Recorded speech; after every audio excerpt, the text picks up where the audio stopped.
चंदा जनता ने दिया, जो सवाल पूछने का अधिकार सिर्फ चंदा देने वाले को है। No donation no question. क्या सच में लोकतंत्र अब इसी सिद्धांत पर चलेगा? अगर ऐसा ही है तो फिर संविधान, संसद और विपक्ष की जरूरत ही क्या है? नमस्कार दोस्तों, आज का सवाल सिर्फ राम मंदिर के चंदा का नहीं है। आज का सवाल है डेमोक्रेसी, अकाउंटेबिलिटी और राइट टू क्वेश्चन का है। जरा इस वीडियो को देखना। राम मंदिर का विरोध किया, अब में से किसी ने चंदा दिया तो रसीद लेकर आ जाओ भाई। यहाँ पे पीछे आप लोगों में से किसी ने कोई चंदा दिया तो रसीद लेकर आ जाओ भाई। जरा देखे तो सही आपका कौन सा पैसा चोरी हुआ, जरा रसीद लेकर आ जाओ जितने खड़े हो यहाँ पे। सुनने में यह बात बहुत ही पावरफुल लगता है ना, कि जिसने चंदा दिया वही सवाल पूछ सकता है। लेकिन आइए इसे इमोशनली नहीं, लॉजिकली और कॉन्स्टिट्यूशनल प्रिंसिपल्स की कसौटी पर परखते हैं। सबसे पहले एक बात बिल्कुल साफ कर दूं कि राम मंदिर का चंदा किसी पॉलिटिकल पार्टी का प्राइवेट फंड नहीं है। यह करोड़ों श्रद्धालुओं द्वारा अपनी आस्था से दिया गया पब्लिक डोनेशन है, जो मंदिर के रख रखाव, व्यवस्था और श्रद्धालुओं की सेवा भाव के लिए दिया गया। किसी ने 1 रुपये, किसी ने 101 तो किसी ने लाखों रुपए दिए। यानी यह किसी एक व्यक्ति का नहीं है, बल्कि करोड़ों लोगों का कलेक्टिव कंट्रीब्यूशन है। तो फिर सवाल उठता है, जब पैसे लोगों का है तो who has the right to question?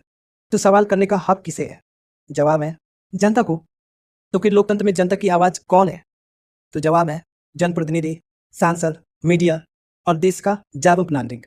अगर इसमें से कोई भी सरकार से सवाल पूछे और जवाब मिले, और राम मंदिर में चंदा चोरी की बात वे लोग करते हैं जिन लोगों के जेब से एक पैसा भी राम मंदिर निर्माण के लिए नहीं निकला है। इनके दोहरे चरित्र को देश देख रही है, दुनिया देख रही है। तो यह जवाब नहीं, डाइवर्जन है। मतलब अकाउंटेबिलिटी से बचने की कोशिश है। और सबसे बड़ी बात, यह एक लॉजिकल मिसकंसेप्शन है। इसको आसान शब्दों में समझते हैं। दोस्तों, आपने नीट का एग्जाम नहीं दिया तो आपको नीट स्कैम पर बोलने का अधिकार नहीं है।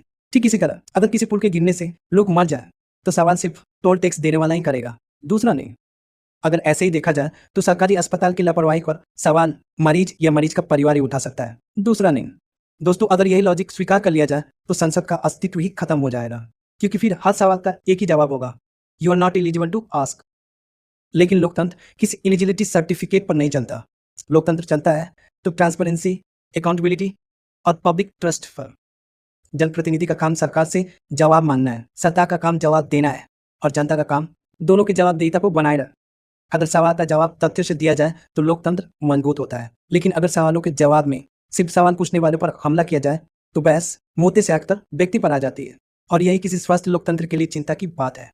अब आप बताएं, क्या जनता के प्रतिनिधियों को जनता के पैसे पर जनता से जुड़े हर मुद्दे पर सवाल पूछने का अधिकार है या नहीं? साथ ही नो डोनेशन नो क्वेश्चन वाला नियम लोकतंत्र के लिए सही है या नहीं? इसी के साथ मिलते हैं अगले वीडियो में। तब तक के लिए नमस्कार।